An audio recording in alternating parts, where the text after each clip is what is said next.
কেউ যদি অপমান করে তাহলে কি করবেন, জেনে নিন গৌতম বুদ্ধের এই গল্প থেকে। আজকের আমি গৌতম বুদ্ধের যে গল্পটা আপনাদের জানাবো, সেই গল্পটা আমাদের বোঝাবে যে কেউ যদি আমাদের অপমান করে কিংবা বিভিন্ন কারণে আমাদের ছোট করে তাহলে আমাদের কি করা উচিত। কিন্তু গল্পটা শুরুর আগে আমি একটা কথা বলতে চাই, বিশেষত এই গল্পটার জন্য। সেটা হলো এই ভিডিওটি শেষ অবধি দেখবেন, কারণ ভিডিওটি অর্ধেক দেখলে ভিডিওটির মধ্যে কি বলতে চাওয়া হয়েছে তা নিয়ে আপনার মনে ভুল ধারণা সৃষ্টি হতে পারে।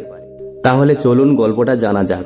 একবার গৌতম বুদ্ধের আশ্রমে গৌতম বুদ্ধের এক শিষ্য সবসময় মন খারাপ করে থাকতো। তার মন খারাপের কারণ ছিল সে কারোর বলা ছোট বড় কথা সহ্য করতে পারত না। সে যখন গ্রামবাসী বা নগরবাসীর কাছে ভিক্ষা চাইতে যেত, তখন এমন অনেক বাড়ি থাকতো যেখান থেকে তাকে ছোট বড় কথা শুনতে হতো, তাকে অপমান করা হতো। কেউ তাকে বলতো, এত হাট্টাগাট্টা যুবক হয়ে তোমার ভিক্ষা করতে লজ্জা করে না, ভালো কাজ করতে পারো না। আবার কেউ তাকে বলতো, পরিবারকে ছেড়ে এরকম সন্ন্যাসী হতে তোমার লজ্জা করে না। এরকম বিভিন্ন ছোট বড় কথা তাকে কিছু না কিছু মানুষের কাছ থেকে শুনতে হতো। সবার থেকে কিন্তু নয়, কিছু কিছু মানুষের কাছ থেকে। কিন্তু যাদের থেকে এই অপমানগুলি শিষ্যটি পেত, তাদের প্রতি তার একটা রাগ ক্ষোভ তৈরি হতো। সে চাইতো সবাইকে জবাব দিতে, কিন্তু গৌতম বুদ্ধ সবসময় ক্ষমার কথা বলেন, তিনি সবসময় সহ্যের কথা বলেন, এবং ভিক্ষা চাইতে গিয়ে যে যাই বলুক না কেন তাকে ঘুরিয়ে অপমান কেউ যেন না করে। গৌতম বুদ্ধ তার সব শিষ্যদের সেই কথা বলে দিয়েছিলেন। সেই কারণে সে চেয়েও তাদের কিছু বলতে পারত না। কিন্তু বাইরে থেকে কিছু না বললে কি হবে, তার মনের মধ্যে এইসব জিনিসগুলি নিয়ে সবসময় যুদ্ধ চলত। কখনো খুব রাগ হতো, কখনো মনে হতো সে যেন সন্ন্যাসী হওয়ার সিদ্ধান্ত নিয়েই ভুল করেছে। তার সহ্যের সীমা যখন একদম ছাড়িয়ে গেল, সে বুদ্ধের কাছে গিয়ে তার মনের মধ্যে চলা সব ব্যাপারটা খুলে বলল। বুদ্ধ সব শুনে তাকে বললেন, আমাদের মনের মধ্যে চিন্তা করার অনেক শক্তি আছে।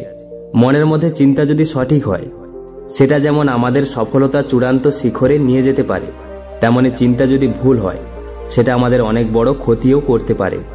এটা শুনে সেই শিষ্যটি মনে মনে ভাবল, এসব বলতে খুব সহজ, করতে খুব কঠিন। আসল সমস্যা তো ওই মানুষগুলোর মধ্যে রয়েছে যারা আমাকে অপমান করে, আমাকে অনাদর করে, আমাকে আজে বাজে কথা শুনিয়ে ছোট করার চেষ্টা করে। আর গৌতম বুদ্ধ সেখানেও শান্ত থাকার উপদেশ দেয়, এটা ঠিক নয়। আসলে সেই শিষ্যটি রোজ রোজ লোকের ছোট বড় কথা শুনতে শুনতে বিরক্ত হয়ে গিয়েছিল, তাই তার আরো বেশি করে এই কথা মনে হচ্ছিল। বুদ্ধ বললেন, আমরা সেই সব মানুষের কথা ধরে বসে থাকি যারা আমাদের অহংকারে আঘাত করে, যারা আমাদের মনে আঘাত করে। আর সেই সব মানুষের সংখ্যা কিন্তু খুব কম থাকে। উল্টো দিকে যারা আমাদের ভালোবাসে, যারা আমাদের উৎসাহিত করে, যারা বিপদের সময় আমাদের পাশে থাকে, তাদের কথা আমরা এতটাও গুরুত্ব দেই না, তাদের নিয়ে আমরা এতটাও ভাবি না। তাদের সংখ্যা কিন্তু তুলনামূলকভাবে অনেক বেশি থাকে। আমরা তাদের সবাইকে ছেড়ে সেই দু একজন মানুষের কথা সবসময় ভাবতে থাকি যারা আমাদের অপমান করে বা ছোট করে। আর সেই সব মানুষের কথা ভেবে আমরা মন খারাপ করি, নিজের মধ্যে ক্রোধের সৃষ্টি করে নিজেকে কষ্ট দেই। কিন্তু সেই শিষ্য যেন কোনোভাবেই বুদ্ধের এই কথাগুলি মানতে পারছে না। তার মনে হচ্ছিল তার জবাব দেওয়া দরকার, অপমানের প্রতিশোধ নেওয়া দরকার। বুদ্ধ তার মনের অবস্থা বুঝতে পেরে তাকে বললেন, এক কাজ করো, আজকে তুমি আমার সাথে ভিক্ষা করতে চলো। এই শুনে সেই শিষ্যটি খুব খুশি হলেন। সে ভাবল বুদ্ধের সঙ্গে ভিক্ষা করতে গেলে সম্মান পাবে, এনাকে সাথে রাখলে কেউ আর অপমান করার সাহস পাবে না। আর যদি কেউ অপমান করে তাহলে সেটা কেমন লাগে সেটাও উনি বুঝতে পারবেন। এরপর সেই শিষ্য আর গৌতম বুদ্ধ দুজনে একটি গ্রামে ভিক্ষা করতে গেল। সেখানে বুদ্ধকে দেখে সবাই খুব আদর যত্ন করলো, আর বুদ্ধের সাথে যেহেতু সেই শিষ্যটি ছিল তারও খুব আদর যত্ন করলো। অপমান তো দূরের কথা, সেদিন যা সম্মান পাওয়া গেল তার শিষ্যটি আগে কখনো পায়নি। সে মনে মনে ভাবল, এটাই তো রাজপুত্রের সঙ্গে থাকার সুবিধা।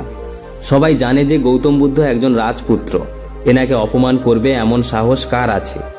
অপমান তো আমাদের মতো ছোটখাটো মানুষদের হয়, আমাদেরকে কেউ কেউ তো মানুষ বলে ভাবেই না।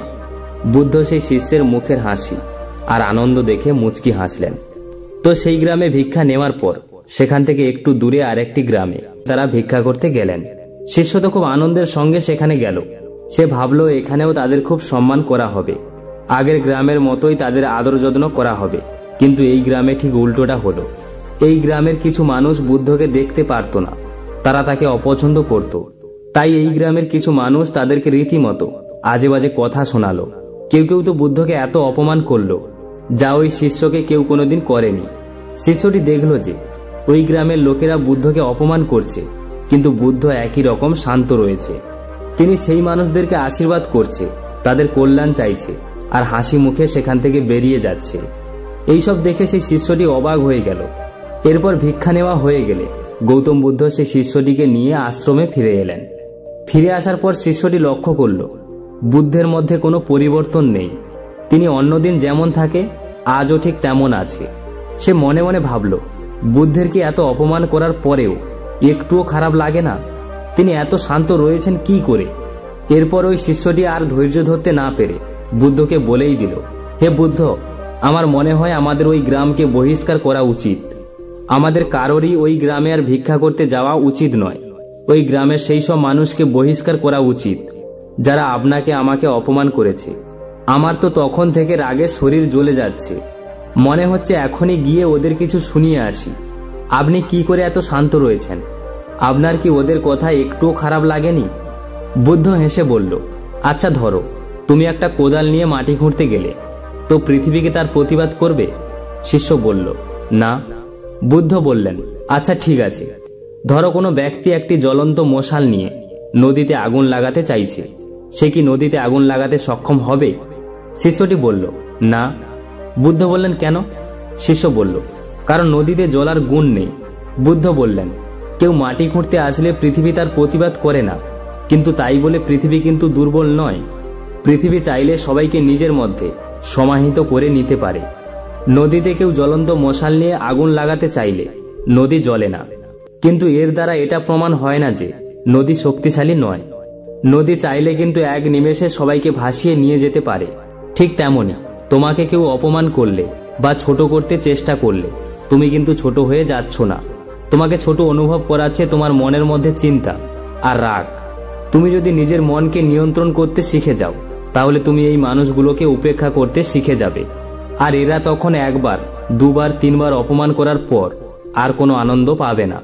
আর যখন ওরা তোমাকে অপমান করে আর কোনো আনন্দ পাবে না, তখন এরা নিজেরাই তোমাকে অপমান করা, ছোট করা বন্ধ করে দেবে।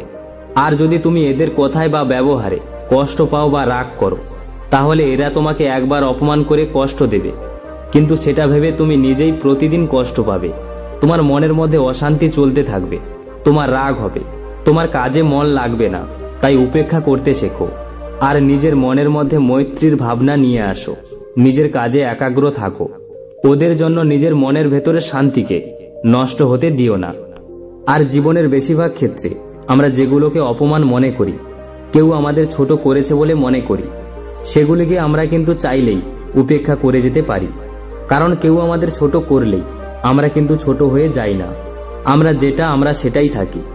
আমরা যদি নিজেই নিজেকে ছোট মনে করি, তাহলে তো আমরা ছোট হয়েই যাব। তাই কোনোভাবেই যেন আমরা নিজের কাছে ছোট না হয়ে যাই, সেটা আমাদের সবার আগে খেয়াল রাখতে হবে। আশা করি বন্ধুরা ভিডিওটি দেখে আপনারা সমৃদ্ধ হয়েছেন। ভালো লাগলে আপনজনের উদ্দেশ্যে অবশ্যই শেয়ার করবেন।